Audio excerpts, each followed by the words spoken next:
Yan, binigay na ni brother yung ating pag-gift check. Syempre, hindi na natin patatagalin yan. Bibili na natin yan dito sa Robinson Easy Mart. Buti na lang, pag naawas ako, dinadaanan ko talaga tong Robinson Easy Mart. Kaya dito na lang natin siya ipapamili kasi pwede naman siya dito. 450 nga pala to. Tingnan natin kung ano yung mabibili natin sa 450. Bala ko na din talagang bumili ng gardenia kasi wala na kaming tasty sa bahay. Kaya yun muna yung inuna ko. Inisip ko muna yung kailangan ko talaga sa bahay. Ayun yung ipamimili natin. Syempre, wala nang gatas yung baby damulag natin, kaya ayun na muna yung ating bibilhin. Lakin-laki na, naggagatas pa, pero maganda naman yun sa katawan. Kesa naman maggatas ng ina, ito na lang birch tree. Sinisikmura kasi yun sa kape, kaya hindi yun nagkakape sa umaga, kaya ito ang tinitira. Paubos na rin kasi yung kape namin, buti na lang dito nga sa Robinson Easy Mart, meron itong kopi ko caramelo. Sa iba kasing grocery talaga, minsan sa loob ng palengke, wala nagtitinda nitong kapeng to. Minsan kapag kasawa na ako sa kapeng barako, ito rin yung iniinom ko. O baka sabihin ng iba dyan, 450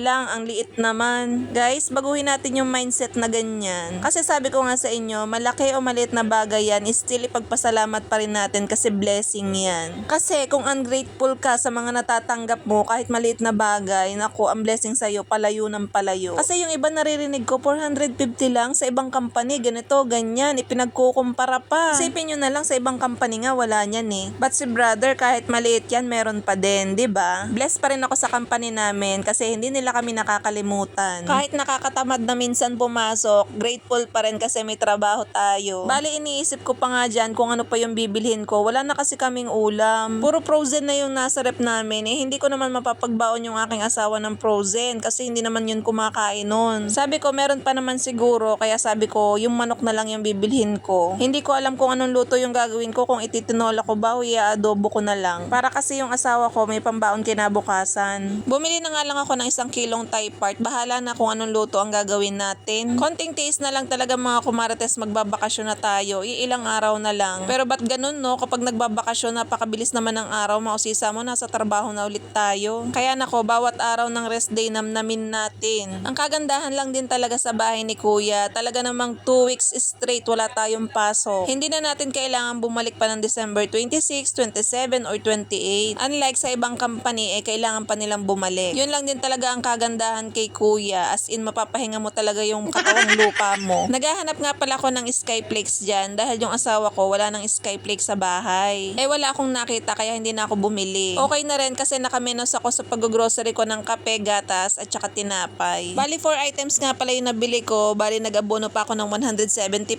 kasi 1 kilo yung Thai part.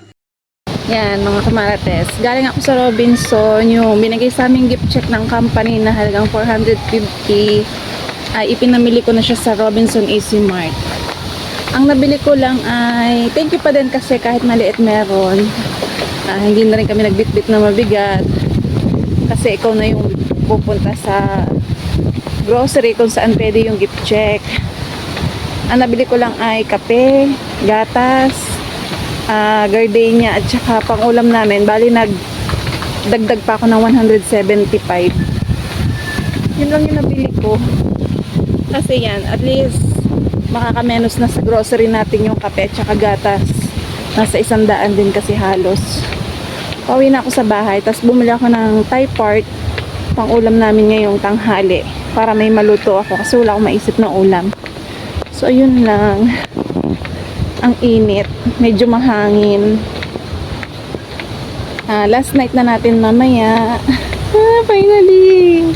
Tamad na akong pumasok, kung alam nyo lang. At least bukas pwede na tayo magpuyat, makakagawa na tayo ng content. So ayun lang. Malapit ako sa bahay. Bye!